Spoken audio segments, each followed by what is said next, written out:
we are all migrants on the surface of planet Earth. The range of movements varies from place to place, usually from an initial location to a series of primary and secondary migrations across temporary settlements until we get to what we call our final settlement. If you ask your parents, they will tell you stories of how their community moved from a particular place. In my own case, my previous settlement is now in another state. That's where my ancestors lived. But hopefully I won't have any reason to go to that state and be contesting issues with them. But when my father was to be made the ruler of my local community, he had to obtain endorsement from that other community. That tells you about human migrations over time. Now, lecture today, we are continuing with the word emigres. Originally, the word referred to exiles who migrated on political grounds.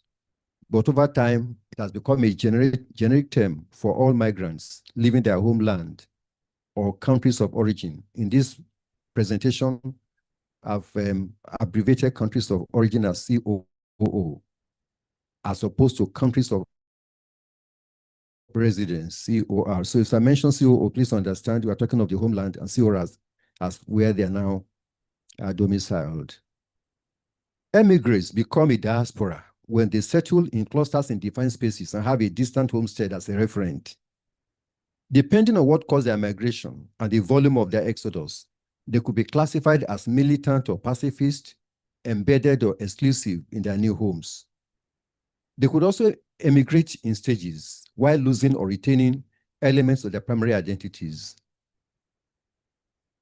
Emigres face different degrees of welcome and hostility, depending on how racially, occupationally, or religiously compatible they are with their host communities or countries of residence, COR, or whether they are significant or insignificant minorities.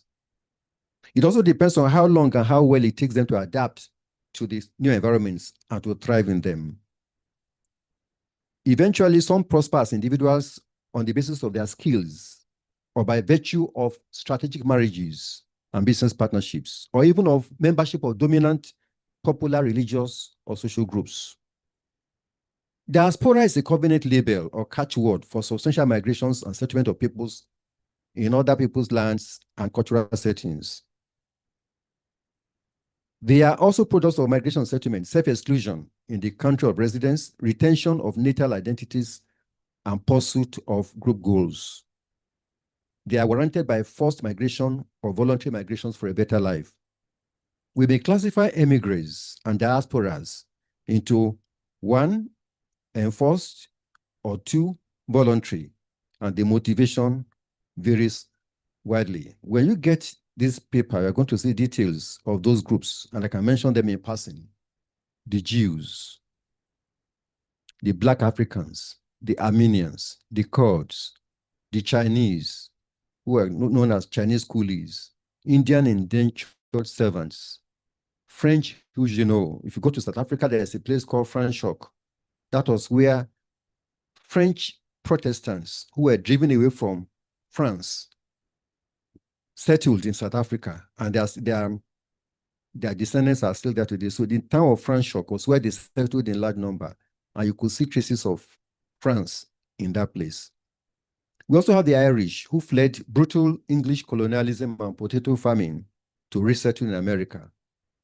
In London, we have the so-called London Poles, who ran away from Germany when Hitler took over their land. We have Italians and Germans who were fascists. They were supporters of Hitler and Mussolini. They ran to South America. And today we see them in Argentina, their descendants, Brazil, Paraguay, and other places. Some of them also went to the United States after the Allied victory in the Second World War. But some diasporas were established because of business, commerce.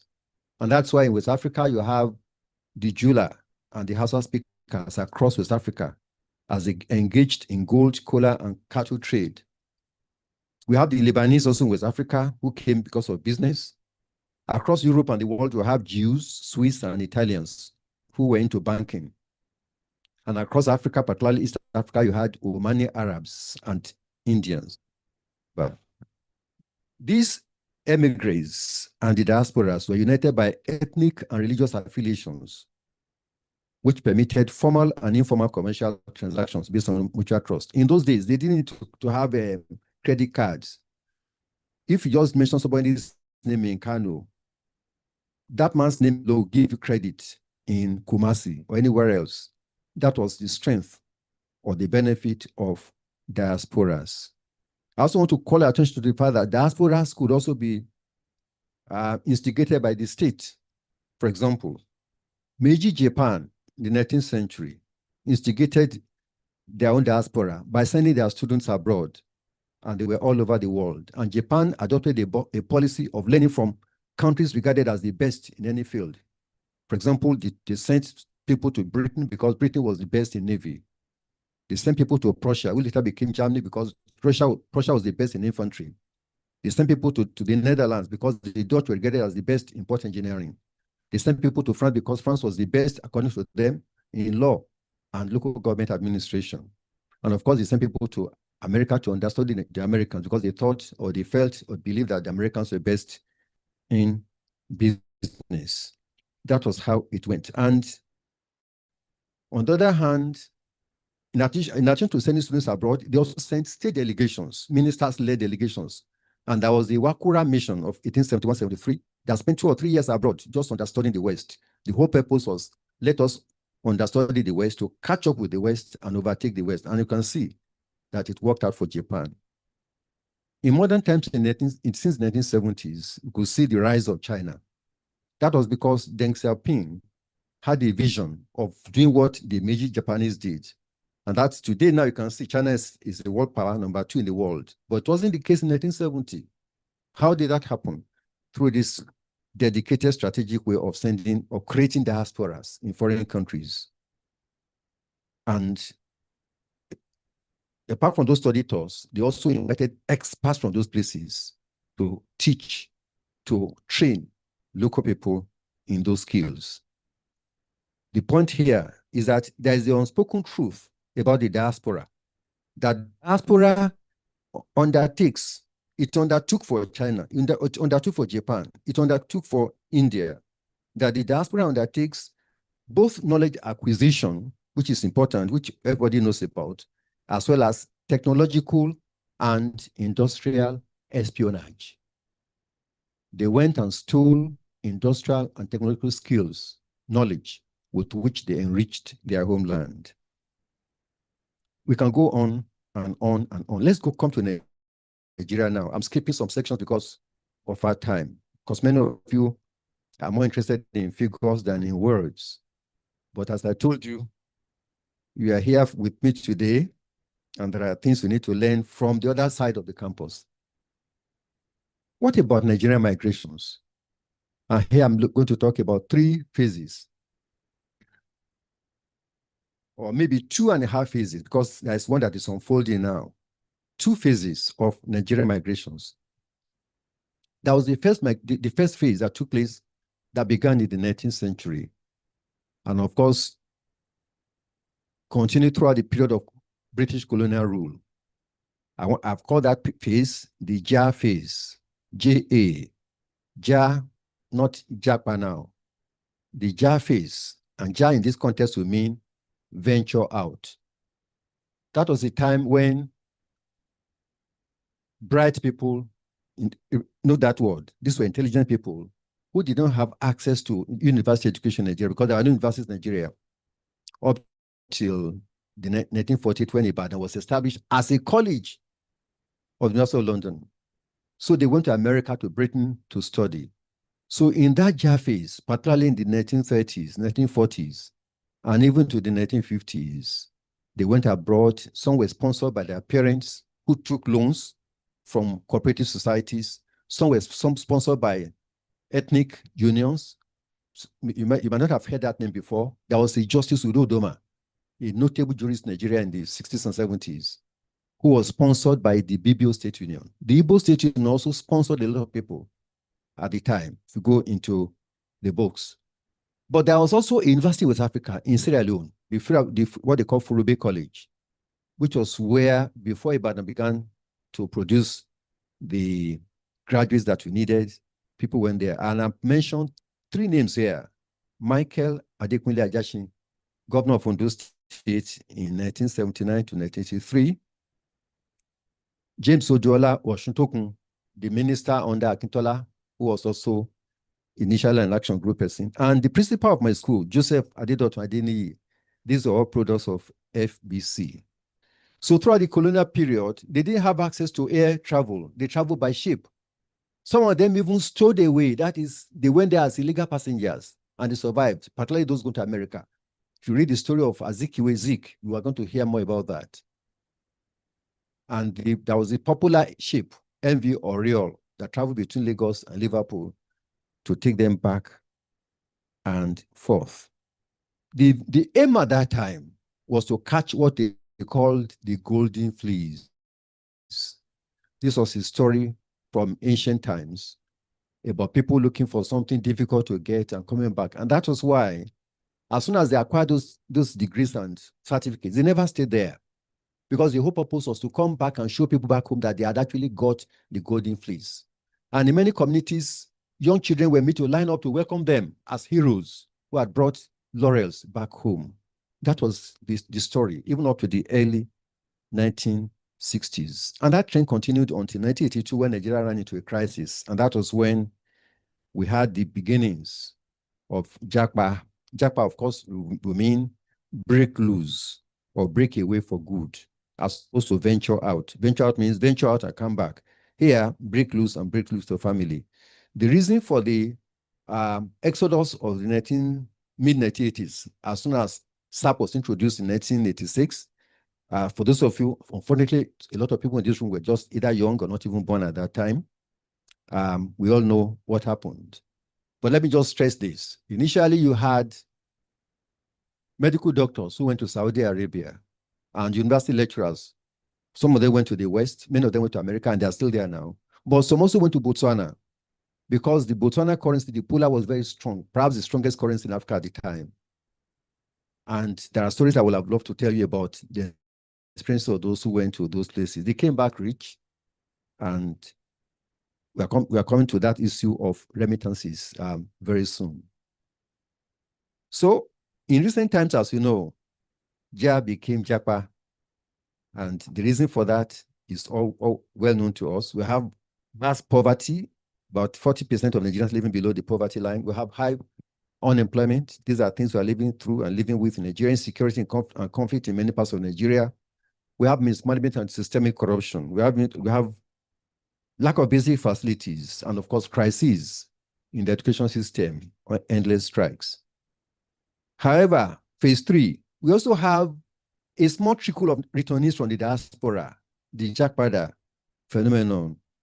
These are returnees. The actual size of this group is difficult to know, but it's interesting that one of them, known as Mimi Onalaja, has established a TV series named Jakpada, which seeks to highlight stories of reverse migration, celebrating the resilience and contributions of Nigerians who have chosen to reinvest their skills in the country.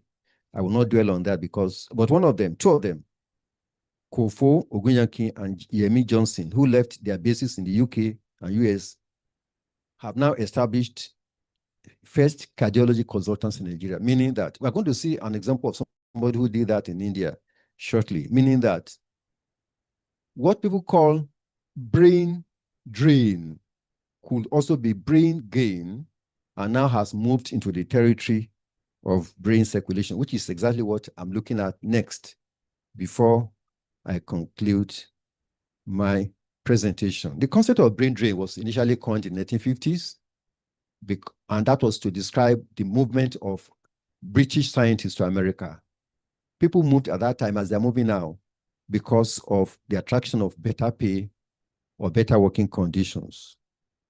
But over time, that concept of brain drain has become globalized and has been associated with the migration of knowledge workers, highly qualified professionals from the less developed countries of the world. Ironically, those are the countries that actually need those talents, but then they now move to further develop the developed countries. In Nigeria, we cannot deny the reality of brain drain because we have hemorrhaged medical doctors, pharmacists, nurses, and all that. And even in the academia, we can see that there's a movement up there. But we need to understand that brain drain in itself is not a bad phenomenon. It's not a zero-sum game where you lose absolutely entirely. For example, and we are not the first to experience that. Between 1985 and 2000, overseas Chinese, those in the diaspora, contributed 70% of China's FDI, foreign direct investment. And we can cite other examples. And we have seen that through investment, remittances, providing access to markets and sources of employment, and sharing their expertise, these diasporas have contributed to the homeland. In those places, of course, they have earned higher wages, they have enjoyed better living conditions, and they have helped people back home. Some of us can testify of our own personal experience. The second thing they've done, your remittances, is contribution to the foreign reserves of the countries of origin, COO. And that means, of course, that they have contributed to stabilizing the local currency and to cushioning economic shocks. The magnitude of remittances is quite impressive, and I have figures here. In July 2024 alone, the Nigerian diaspora remitted $553 million. And it is said, and I'm quoting a source now, that it was the highest remittance inflow in a single month ever. And in that year, 2024, remittances exceeded $20 billion. And in that year, remittances surpassed or exceeded FDI in Nigeria. But of course, you know that remittances go into different sectors. Some of those sectors are not quite productive. Some of them, most of them go into supporting households, people back home, investment in land, real estate. But then there's a problem there. Diaspora investment in real estate in Nigeria also has a double edge to it. That is to say, as some of you will know, many of us who know have been that sector of the economy, the remittances, the investments have driven up land values. That's number one. But what is worse is that it has also promoted the phenomenon of gentrification, meaning that rich people are buying up areas that are occupied by, if you like, poorer people, and that process driving them out of that place and taking over that place and developing it to the taste of those people. We also need to appreciate that the diaspora impact varies not only across countries. It's different from what happens in India or China or wherever. We also need to understand that the impact also varies within countries. I was in India in the first week of this month, so I'm talking partly from experience. Some of those remittances depend on who sent them. In the case of India, they had just two broad categories of remittances. One, those from highly skilled people in this room. Two, those from low-skilled people who work in the Gulf Cooperation, the Emirates, Dubai, all those places. Those ones, I'm going to allude to that shortly.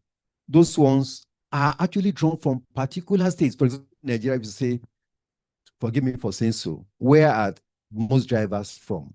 Where are most security guards from? You can identify. In the same way, where are those low-skilled workers coming from? They know in India. And I think that we also need to know in Nigeria. And that also tells us something, that those states or regions that send out low-skilled workers sometimes are likely to be the least developed in those countries. So we need to pay close attention to the intricacies of these remittances. A second area of impact of the diaspora is in knowledge transfer and technology transfer, and that's why we're here in this room. And this is where the concept of brain circulation becomes a reality.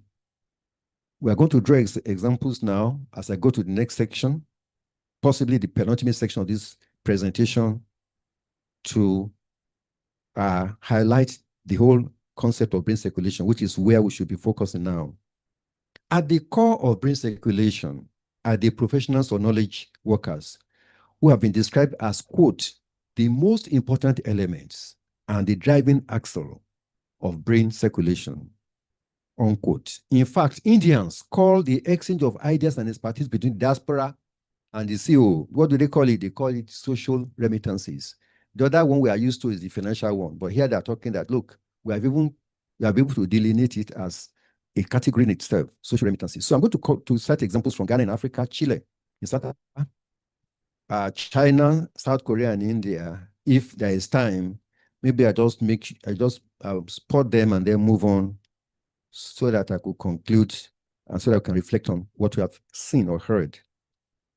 In Ghana, for example, the medical professionals who are in the diaspora initiated the Ghana Health Project, by which they developed a capacity of 21,000 health workers and students in that country. In Chile, the Emigres in the COR,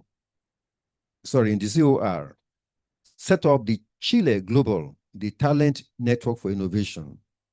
And what it does is that it complements economic clusters in Chile by globalizing them, giving them global connections. That's what it does. It designs and funds business projects which promote innovation in the production and service sectors and facilitates two-way knowledge and technology transfer between the diaspora and Chile. I think both India and China illustrate or epitomize the power of the diaspora in knowledge and technology transfer. And I just want to mention some of the things that the Indians in diaspora have done and which we can learn from. The Indian diaspora has pursued knowledge and technology transfer through temporary or permanent return, what we call Jakpada now. They have been doing that. They also have done so by establishing professional networks, such as the Indus Entrepreneurs, TIE, in the Silicon Valley in America. And they have also established the Global India Network of Knowledge, GINK, to connect diaspora and home-based professionals. And they have also established academic collaboration between foreign and home-based universities and research institutions. The keynote speaker, one of the keynote speakers at the conference I attended there earlier this month, came from Princeton, a highly talented Indian, a young professional, a very brilliant man who probably became professor in his 30s.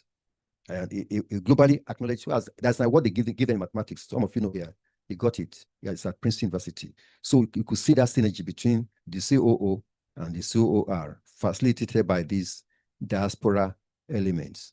Indian diaspora investment and entrepreneurship in the COO, that is the countries of origin, encompass a broad spectrum of activities. What did they do? They do FDI in technology. They invest in real estate, healthcare, and hospitality, venture capital funding for Indian startups in technology and innovation-driven sectors, portfolio investment in Indian stock and markets, and bonds through special schemes designed specifically for the diaspora. And of course, there are diaspora bonds, such as the Indian Development Bonds and the Resurgent India Bonds. And through those means, they have been able to raise billions of US dollars, mainly from the accumulated wealth of Indian diaspora experts, corporate leaders in Wall Street, Silicon Valley, and the City of London.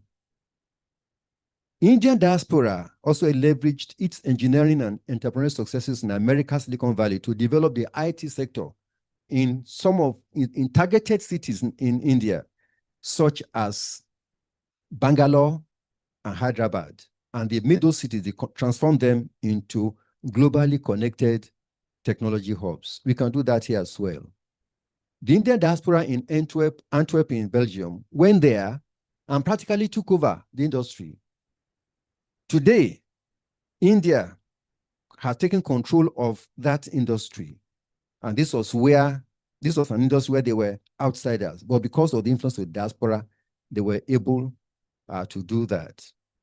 But there's one that is quite applicable, that strikes me the most: the pioneering effort of a man known as Dr. Pratap Reddy, who returned to India in 1883. That was long before we talk of Jakpada here.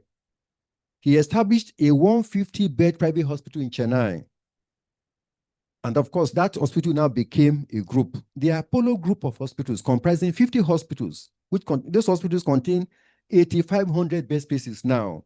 That group is one of the leading private healthcare service providers in Asia. So when we talk of medical tourism in India, this is it. It was an Indian based in diaspora that went back home to India and made India a place where Nigerians and other people will go for. And I must confess, and this is true, the Indian medical care system works and is cheap, even for those of us coming from outside there. I didn't go there for medical anything, but from the testimonies I'm hearing that even now, you could walk into an hospital and get treatment free. That's the way it works. But again, we are stressing the input of the diaspora. The diaspora, Indian diaspora, has also facilitated trade links between their country of residence, COR, and country of origin, CO, by importing Indian goods into their COR and creating export markets for COR products in India. China too has focused on its diaspora, and the overseas Chinese have contributed to the development of the homeland in many, many ways. Let us note them. First, they created postdoctoral centers to attract holders of overseas PhD degrees.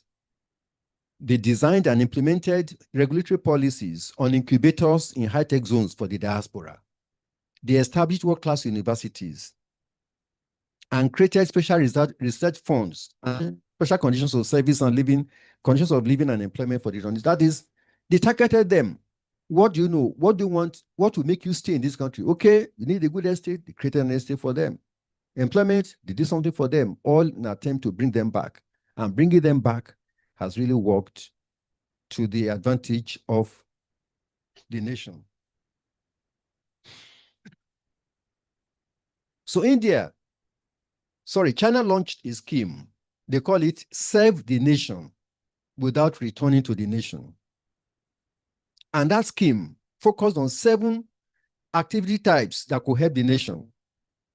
They created technology parks and eased entry and exit formalities for overseas Chinese talent.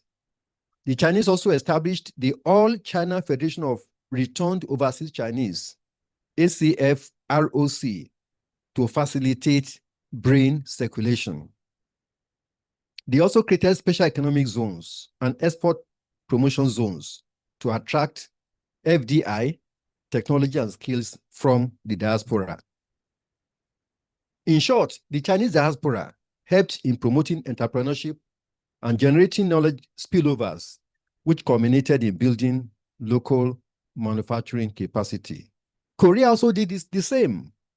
In 1993, Korea had the 5th largest number of foreign students in the United States, but over the years, that number has come down.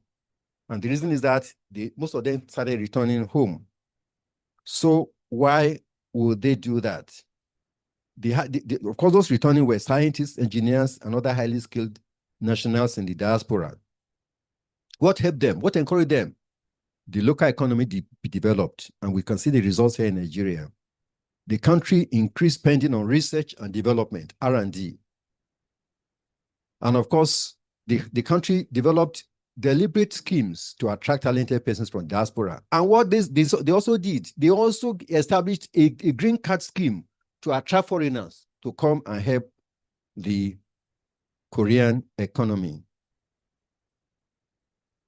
Before I conclude, I want to just make a point here. And that point is this. In all of these efforts, whether we want to attract or want to retain the diaspora in Nigeria, the government has a key role to play. And from what I've said about the Chinese, the Koreans, even the Ghanaians, we can see some common features. Number one, establishment of technology parks. 2, significant investment in and improvement of digital infrastructure. 3, establishment of world-class universities. And 4, and this is important, instituting legislation and tax regimes that favor returning diaspora talent. I want to quote the Indian envoy in Nigeria, what he said, and I quote him now. He said, every developing country goes through this cycle of brain drain, brain gain, brain circulation. He said, we also face this concept of brain drain. Initially in the 80s and 70s, 60s and 70s, I'm sure he meant. We face this in India, but we do not call it brain drain anymore. We call it brain circulation, in the sense that people who have gone out, have gathered experience outside, have earned money outside, now come back to India to invest, to provide the technical capabilities and the technology that they have developed. I want to stress that this did not happen by chance. The Indian government created a division under the Ministry of External Affairs, similar to our own NITCOM, Nigerian Diaspora Commission, which ran more than 24 schemes through which non-resident Indians were attracted to contribute to the development of their motherland. The Indian government also designed policies to suit the peculiarities of the diasporas. I just mentioned that some of their low-skilled workers were going to the Emirates. So they developed a scheme, policies targeted at that group, because you can't do anything about that. And why should that be? Because that group alone contributed $35 million per annum to the Indian economy. I'm talking of figures for 2017, should be better or worse now. The home government also deployed consular channels and engaged non-state actors, such as local Indian associations, to address the local problems of those workers in those places, problems of abuse and exploitation. And then in 2017, the Indian government then decided to set up to organize pre-departure orientation for those workers. First of all, they told them, if you go to that place, these are the rules, these are things you should avoid, these are things you should not do. They then also insisted on a minimum academic qualification for any Indian, even a low-skilling worker going to those places, just to ensure standardization and quality. So the orientation emphasizes worker safety and equips the prospective immigrants with rules and regulations enforced in their home communities. The last thing I want to mention now will shock you, but shouldn't shock you. It will surprise you that the Indian government, in order to encourage the diaspora, now set up what they call Indian Community Welfare Fund, ICWF. I want to ask anyone in this room, has anybody applied for Indian visa in recent times? I have. And I was there, as I told you, in the first week of this month. You won't believe it, that in addition to the regular visa, and I think the regular visa was about $500 and something. I also had to pay, like other people, $3 into this fund.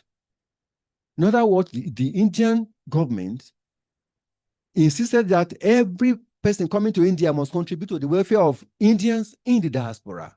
I don't know the volume of that fund, but they thought of it, $3.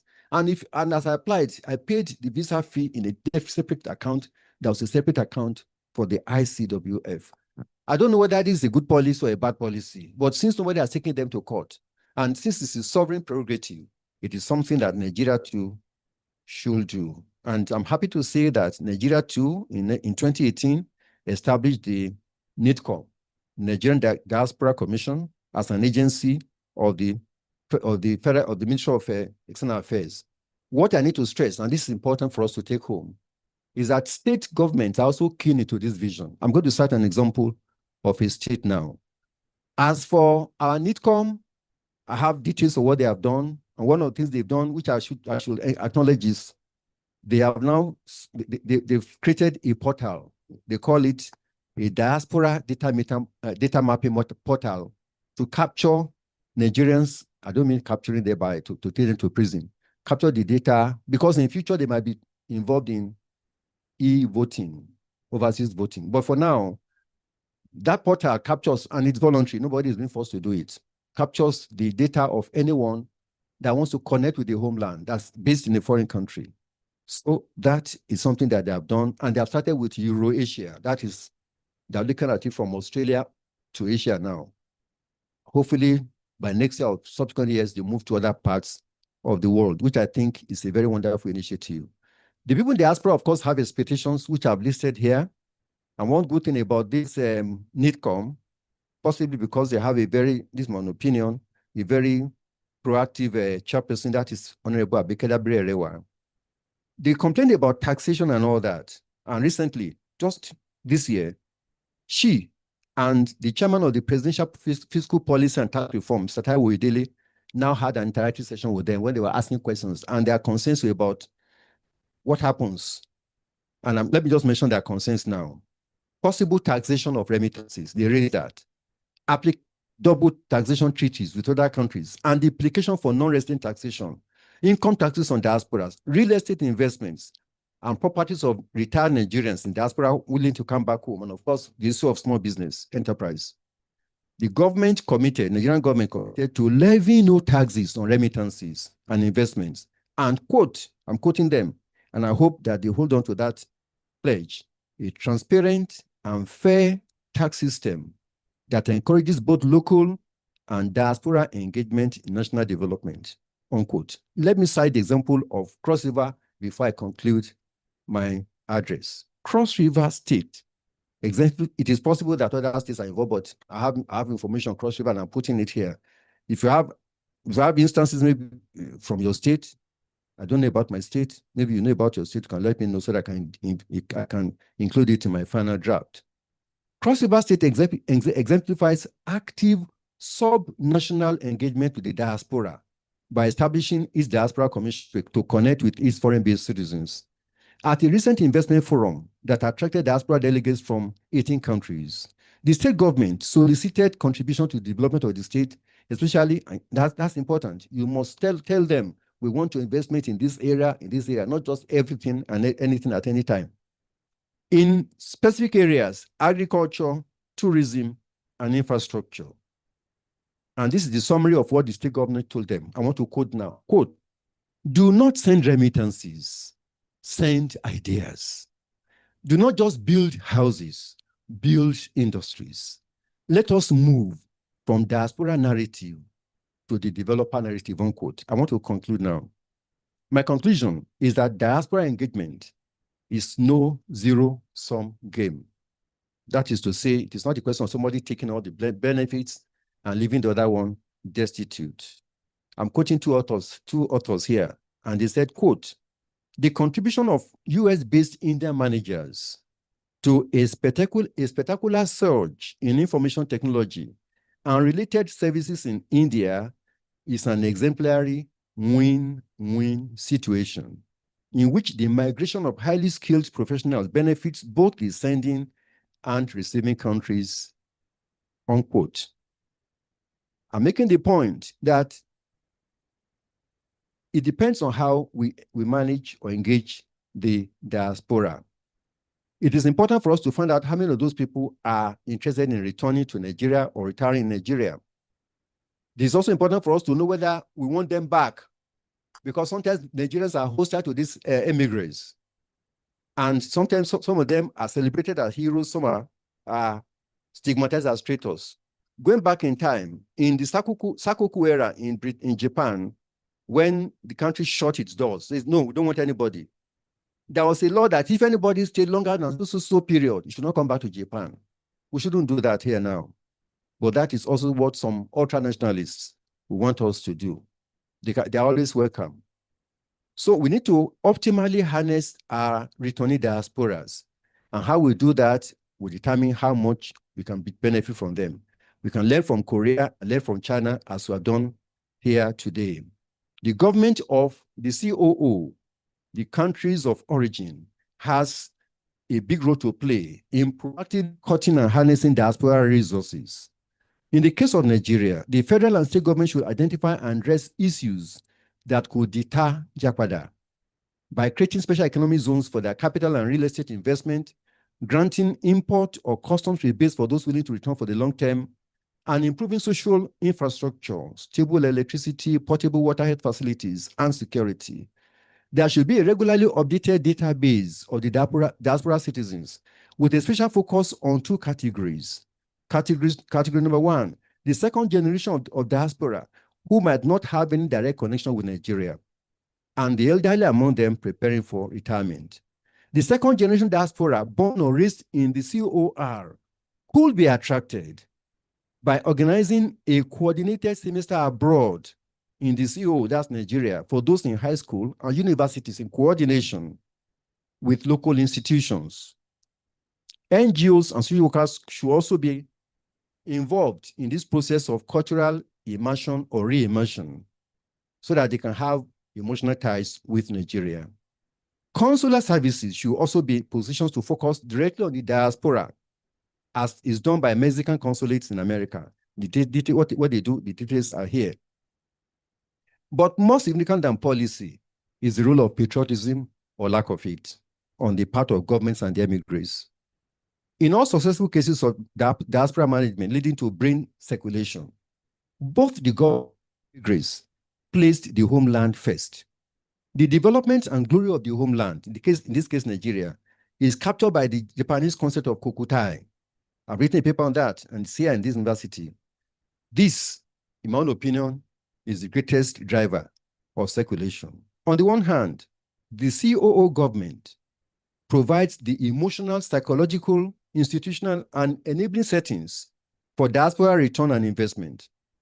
This combines recognition and celebration of diaspora achievements, which constitute an element of the country's soft power, and provision of incentives to harness for homeland development. It could be argued that though that when you celebrate them, more people would like to join that. If they're celebrating people from abroad, hey, I should leave Nigeria and go now.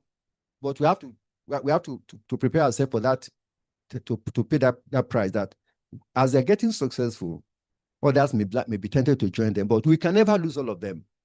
Even if 80% of Nigerians went out, some of them will still come back. And what we need is not just the number now, it's the quality of the involvement in the country's developmental process. On the other hand, the diaspora should not demarcate and vilify the homeland or treat those of us at home, the remainers, with condescension or spite. They should not allow their personal circumstances over there or negative perceptions of their state.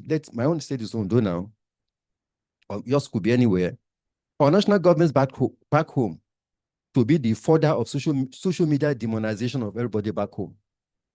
If your state governor is not doing well, it doesn't mean that all state governors are bad. If there's somebody bad in Lagos, doesn't mean everybody in Kano is bad. So the tendency for people in diaspora to demonize those in Nigeria should stop. That is my position. They should see their homeland and its development as their God-given sowing field, which their own descendants can benefit from.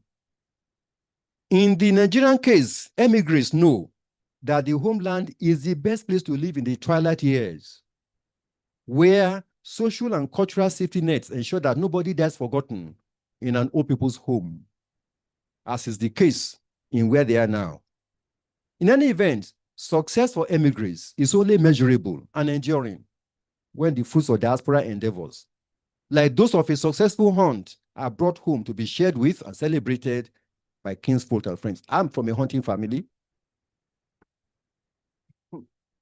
And I know that if you went on a hunt and you came back and nobody will celebrate you, but you brought back a deer on an antelope, you were a hero, because people knew that the success of your hunt was also, you couldn't eat meat all by yourself.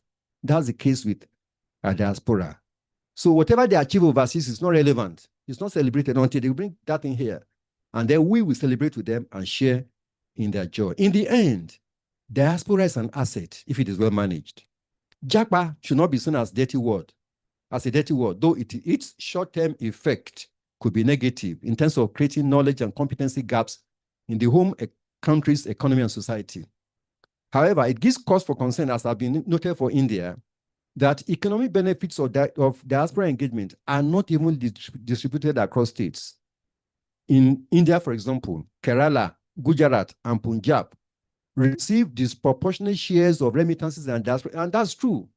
You can only reap where you sowed. Those states had pushed people out. They're getting the best of the remittances. Nobody should complain. If you're not sending out, don't expect manna from heaven. Of course, manna still comes from heaven. So I won't go into details. There's a reason for that. The Indian experience provides lessons for Nigeria and suggests policy initiatives for the future. The following measures suggested for India are applicable to Nigeria. One, maybe I'm repeating this, but let's just bring this to a close now. A comprehensive diaspora skills database. A welfare fund for distressed citizens in diaspora. incentives to attract targeted diaspora investment in priority areas of national development. For us here, infrastructure, renewable energy, healthcare, and education.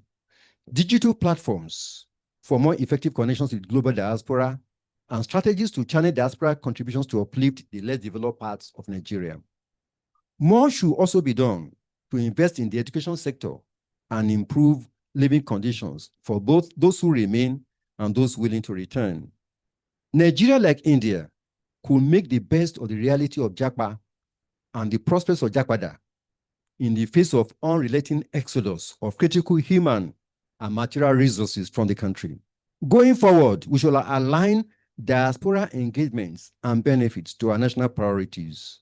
We should create collaborative platforms for coordinating the interchange among diaspora organizations, government agencies, cross-national alumni, professional and business groups such as chambers of commerce and civil society.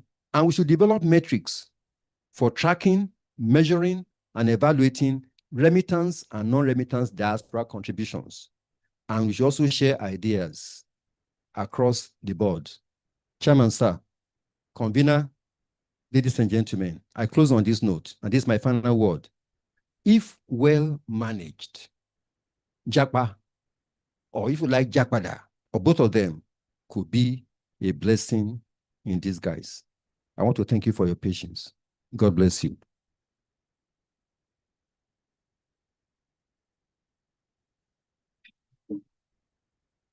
Thank you very much. Thank you very much, sir, for that on Emigres and Diasporas. Okay, so I would call the convener to just give us a short thanks after the keynote speech. Thank you, sir. Dr. Gudingbi, you can have the floor.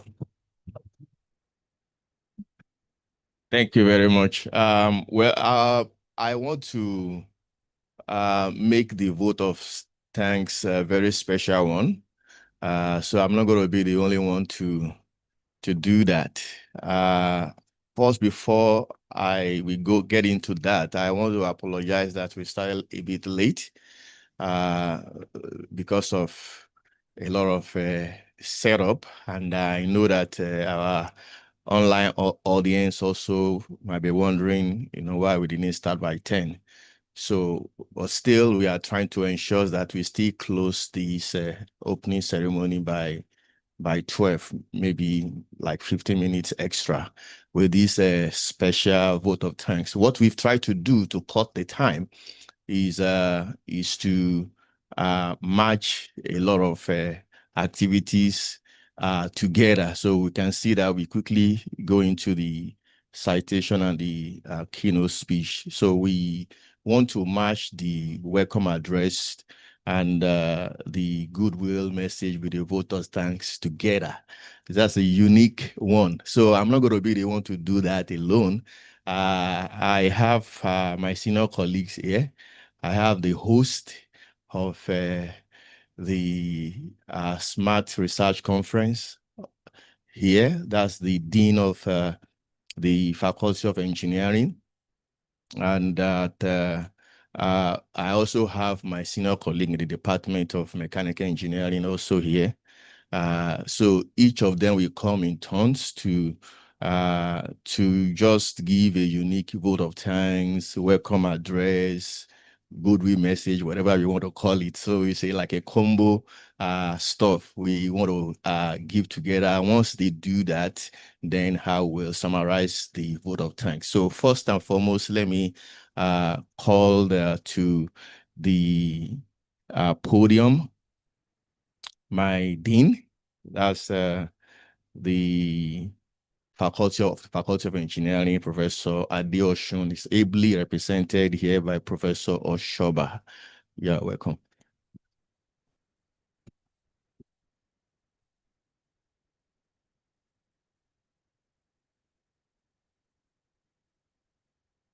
Thank you, sir. Thank you, everyone. Well, the dean is unavailably absent. The Department of Petroleum and Gas are having the accreditation right now, and I believe it was there. He asked me to represent him and align with existing protocols and not wasting our time. I want to especially thank the Distinguished Professor Ayodeji Olukoju, our keynote speaker, for the brilliant exposure on the immigrants and the diaspora. I found the lecture very, very quite interesting. And he did welcome all of us to this conference, both physically and virtually. And he stated that the conference aligned perfectly with the vision of the University of Lagos Management in creating a research-intensive and entrepreneurship hub in a future-ready institution as highlighted in the various topics of interest where research output will be exposed during this conference.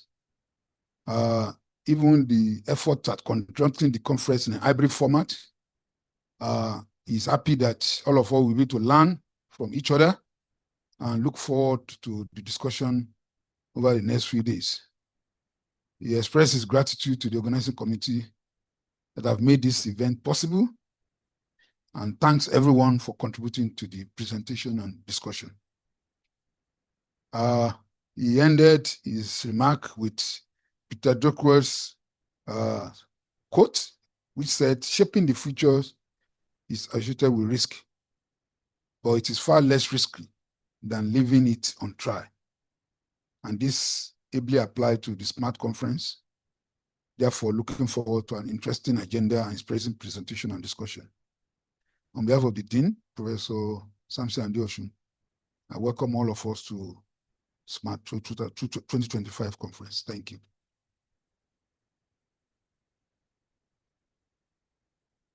Thank you very much, Professor Oshoba. Now, I want to call now a representative of my head of department. And I mentioned that I have my senior colleague here. He's actually, we always use emeritus when we are talking about head of department. So he was head of department before the current head of department. So that's the person of Professor Sunday Ojolo. You're welcome, sir.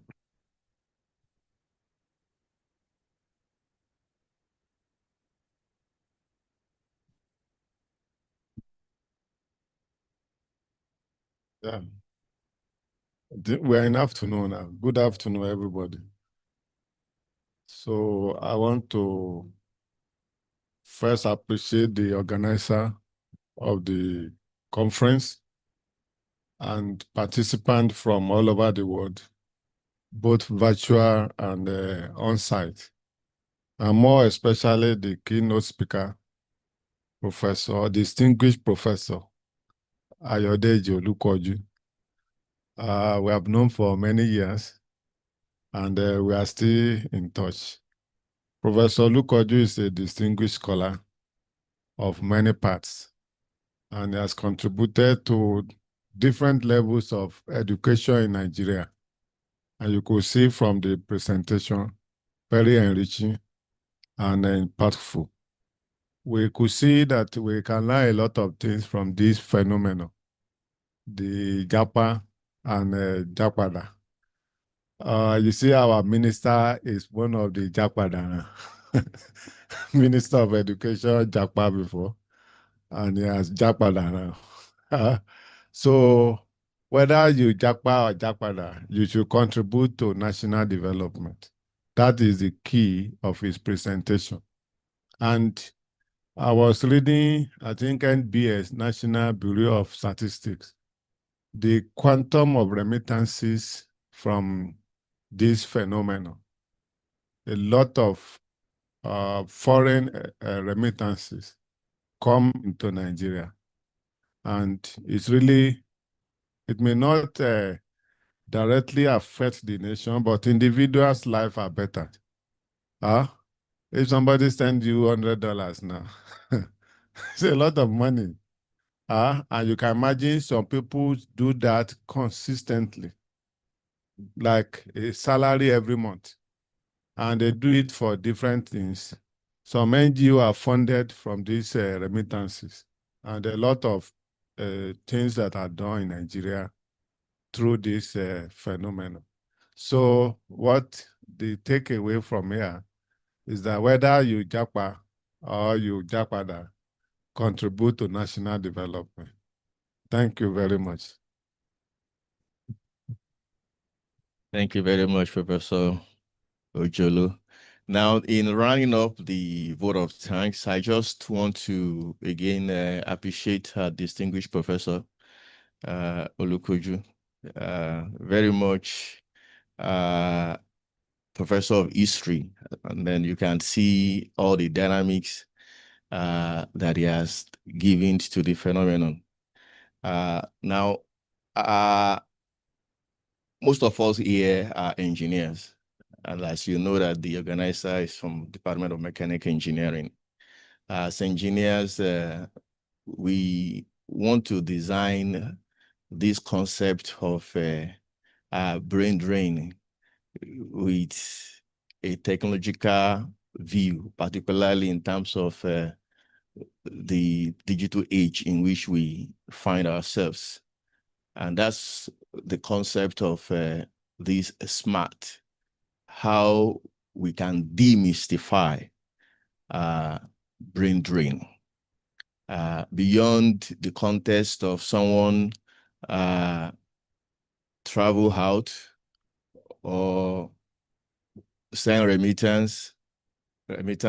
As engineer, we talk about technology. We talk about beyond the currency part of that.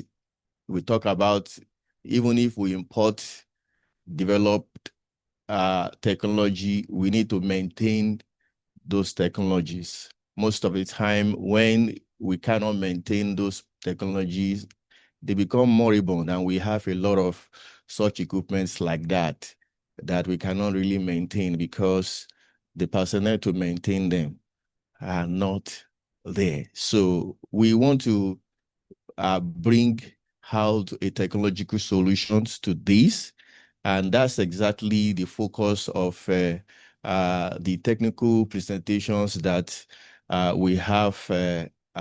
Those of you that are presenters in this very conference will be sharing. So we have 37 accepted papers for today and tomorrow. That is this afternoon, tomorrow morning, tomorrow afternoon. So we will spend the time to really decode this concept of brain drain from the perspective of engineers. So I'm not going to say all about that now because I leave it to all the presenters to do justice to that. So do well whether you attend the conference as a presenter or as a participant to attend the different breakout sessions. Online audience, you by 1 o'clock, you should log into the Zoom. If you have the access to make your presentation, and those that are presenting, physically, we will show you the different breakout sections. From the program, you can see we have 3 technical sections, A, B, and C. So we have 3 committee rooms downstairs where you will go to either present your paper or listen to the papers that you are interested in. Don't go to a wrong room. If you go to a wrong room, they are going to welcome you, and then you just, listen to whatever they have for you there. You cannot change their agenda. So that's exactly what I wanted to let you know. And in the ballroom here, we have workshops. Everything is in the program agenda. So if you have it physically with you, you use it judiciously. And then if you don't have the physical program with you, you also have it, you can download it from the landing page of the SMART. So I want to just welcome every one of you again, just as my senior colleagues have done, and enjoy yourself. If you are visiting University of Lagos, you can see the lagoon front is just, beside you over there. And then all the other venues that we have where we have technologies that this project has developed for you to exhibit, they are also there. The maps are there for you to locate those venues at the Zero Emission Vehicle Research Facilities and also the subsonic wind tunnel. So after the technical sections, you are free to go there. You'll see people to answer your questions, and just enjoy yourself. By the time we finish the technical sections by tomorrow, on Wednesday, which is the last day, we will have a great sessions, including career insight from some of our presenters from abroad, from Norway, from Canada, and then we will have Q&As, and then in the evening we will go into a real closing ceremony where we will tell you a lot about this unique platform that by the grace of God has been developed for us to really arrest the issue of brain drain. Thank you very much for your time, and you are very much welcome to Smart 2025.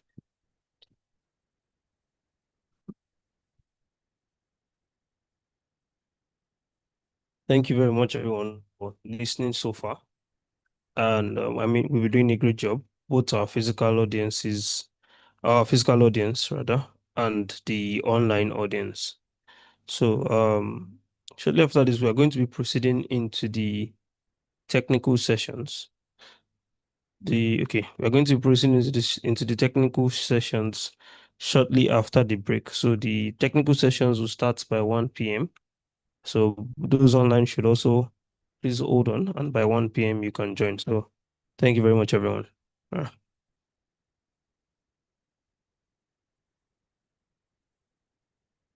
Let's try to network during the break. Let's try to know one person and learn from it. Thank you.